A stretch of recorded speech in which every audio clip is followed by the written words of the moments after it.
एक बार गौतम बुद्ध अपने शिष्यों के साथ एक गांव की तरफ जा रहे थे। तभी उन्होंने देखा कि एक युवक बेहद गुस्से में पहाड़ी की तरफ जा रहा है। बुद्ध उसे देखते ही समझ गए, या तो ये किसी की हत्या करने जा रहा है या फिर खुद आत्महत्या करने। वो जैसे ही पहाड़ी से कूदने जा रहा था, गौतम बुद्ध ने तुरंत उसका हाथ पकड़कर उसे खींच लिया। ये देख उस युवक ने कहा, आप मेरा हाथ छोड़ दे, मेरा जीवन है, मैं इसे जैसे चाहूँ वो कर सकता हूँ, आप मुझे मत रोके।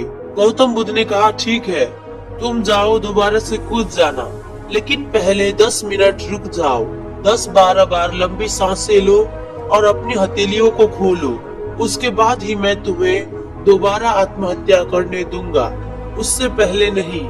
युवक बोला, आप मुझे बेकार ही इतना परेशान कर रहे हैं, मैं पहले से ही इतना परेशान हूँ, लेकिन अगर आप कहते हैं तो ठीक है, मैं 10-12 बार लंबी सांसें ले लेता हूँ, अपनी हथेलियाँ खोल देता हूँ, उसके बाद आप मुझे आत्महत्या करने से नहीं रोकेंगे। उस युवक ने अपनी आंखें बंद की, 10 बार लंबी सांसें ली, अपनी हथेलियों को खोला और फिर धीरे धीरे अपनी आंखें खोली। फिर महात्मा बुद्ध ने कहा कि ठीक है, अब तुम जा सकते हो। वो युवक पहाड़ी की तरफ गया। उसने जैसे ही अपने कदम आगे बढ़ाए, पहाड़ी के नीचे देखा और उसने देखते ही अपने कदम पीछे हटा लिए और वापस जाकर बुद्ध से बोला, आप कौन हैं? आपसे तेजस्वी व्यक्ति मैंने आज तक नहीं देखा। अभी मेरे साथ क्या हुआ है, आप मुझे समझा सकते हैं? कुछ वक्त पहले तो मैं इस पहाड़ी से कूद जाता, लेकिन अब एक भय उत्पन्न हो गया है।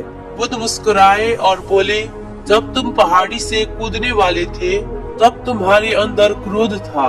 क्रोध सोचने समझने की शक्ति को नष्ट कर देता है। हमारी बुद्धि उस वक्त काम करना बंद कर देती है। उस समय तुम सिर्फ वो करते हो जो तुम्हारा मन कहता है।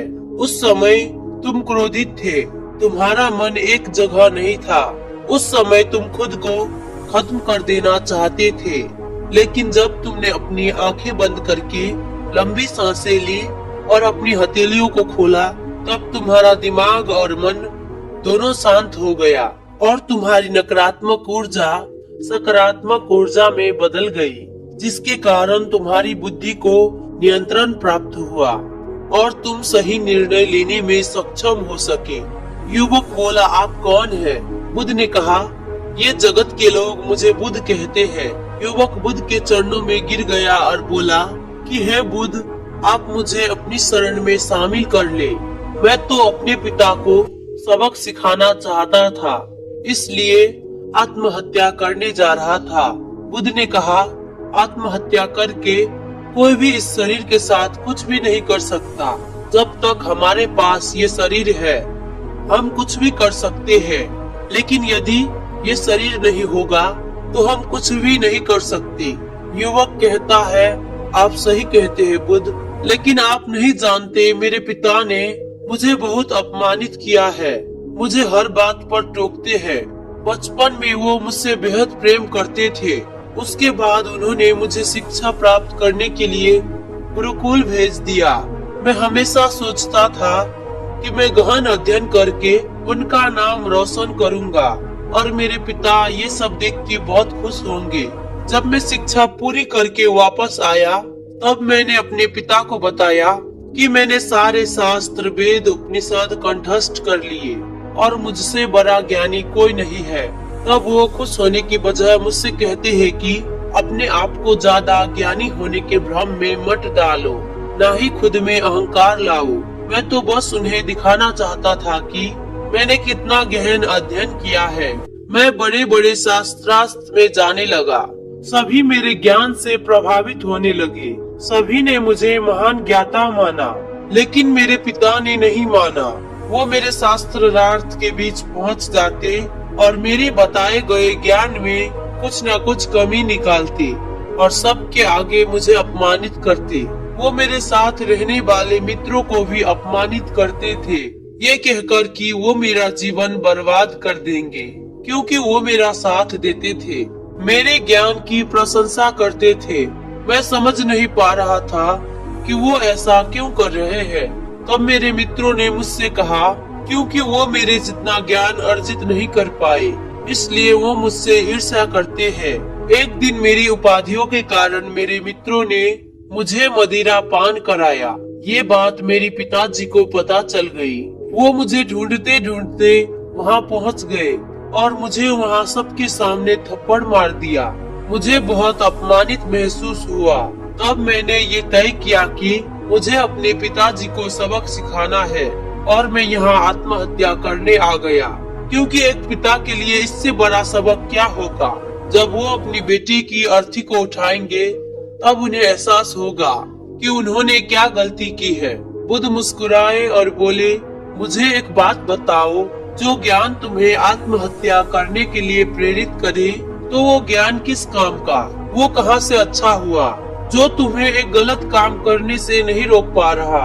युवक ने कहा, हाँ आप सही कहते हैं बुद्ध, अब मैं खुद अज्ञानी सा महसूस कर रहा हूँ। आप मुझे अपनी शरण में ले ले, मैं आपसे ज्ञान प्राप्त करना चाहता हूँ। बुद्ध ने कहा, तुम मेरे साथ 4 दिनों तक रहना और उसके बाद अपने पिताजी के पास जाना। अपने पिता के घर तुम मध्यम रात्रि के बाद जाना और बिना किसी हलचल के चुपचाप भीतर जाना, तब तुम्हें जीवन का सबसे पहला ज्ञान मिलेगा। वो युवक 4 दिनों तक बुद्ध के पास रहा और उसके अगले दिन पिता के पास चला गया। जब मध्यम रात्रि वो अपने घर पहुंचा तो उसने देखा कि उसकी माताजी बिस्तर पे बहुत बीमार पड़ी और युवक के पिता से कहती है कि तुम्हारी शक्ति के कारण आज मेरा बेटा मुझसे दूर है। अगर तुम इतने सख्त नहीं होते तो आज वो घर छोड़कर नहीं जाता। वो युवक अपने पिता की तरफ देखता है। वो देखता है कि जिनकी आंख में आज तक आंसू नहीं देखे थे, आज वो नम आंखों के साथ बैठे हैं। उसके पिता कहते हैं, मैं उसे दुख नहीं देना चाहता था, बस उसके अंदर अहंकार न आए उसे दूर करता था। तभी उसके अंदर की कमियों को वहाँ जाकर बताता था, ताकि मुझे सुन कोई और भी उसे उसकी कमी बता सके और उसे अपने ज्ञान पर कभी घमंड न आए, क्योंकि व्यक्ति का अहंकार उसे हमेशा ले डूबता है। लेकिन उस भीड़ में मेरे सिवाय कोई भी नहीं होता था जो उसे उसकी कमियों के बारे में बताए। तब मैंने तय किया कि मैं उसे उसकी गलतियों से अवगत कराऊंगा, लेकिन वो मेरी ना सुनकर हमेशा अपने मित्रों की सुनता था। और एक दिन जब उसने मदिरा पान किया तब मेरा दिल दुखा और मुझे लगा कि शायद मेरे परवरिश में कोई कमी थी। मैं ही एक अच्छा पिता नहीं बन सका जो मेरे बेटी ने ऐसा किया। लेकिन तुम चिंता मत करो, मैं उसे कहीं से भी ढूंढ कर ले आऊंगा। जितना प्रेम तुम उससे करती हो उससे कई ज्यादा मैं उससे करता हूँ। युवक की माता कहती है कि मैंने उसे हर जगह ढूंढा लेकिन वो कहीं नहीं मिला। मेरा मन कहता है कि यहाँ से कुछ दूर एक गांव में गौतम बुद्ध रुके हैं, वो जरूर वही होगा। तुम उसे वहाँ जाकर देखो। ये सारी बातें युवक वहीं खड़ा होकर सुन रहा था। उसकी आंखों से आंसू बह रहे थे। वो चुपचाप वहाँ से चला गया और गौतम बुद्ध के पास पहुँचा। फिर उसने बोला, हे बुद्ध, अगर आप मुझे उस दिन आत्महत्या करने से नहीं रोके होते तो मुझसे कितना बड़ा पाप हो जाता। बुद्ध ने युवक से कहा, इस जीवन की सबसे बड़ी गलती आत्महत्या करना है। ये जीवन तुमने खुद नहीं लिया है, उसे तुम्हें दिया गया है, तो तुम्हें ये हक नहीं कि उसे खुद से नष्ट करो। कल सुबह तुम्हारे पिता यहाँ वापस आएंगे। कल सुबह तुम उनके साथ जाकर उनके ऋण को उतारना। युवक ने कहा, हे महात्मा बुद्ध, मुझे अपना सारा ज्ञान व्यर्थ ही लगता है। आप सत्यता को उजागर करते हैं। मैं आपके साथ रहकर आपसे ज्ञान प्राप्त करना चाहता हूँ। मुझे अपने संग में आप शामिल कर ले। बुद्ध ने कहा, कल सुबह जब तुम्हारे पिता आएंगे तब तुम उनसे बातचीत करना और उनसे आज्ञा लेना, और तब तुम्हें लगे कि तुम्हें ज्ञान प्राप्ति की जरूरत है तो संघ के दरवाजे सभी के लिए खुले रहते हैं। दोस्तों, इस कहानी के माध्यम से आपने क्या जाना कमेंट सेक्शन में जरूर बताइएगा। और दोस्तों, अंत में जाते जाते मेरे इस चैनल को सब्सक्राइब करते जाइएगा। थैंक यू दोस्तों।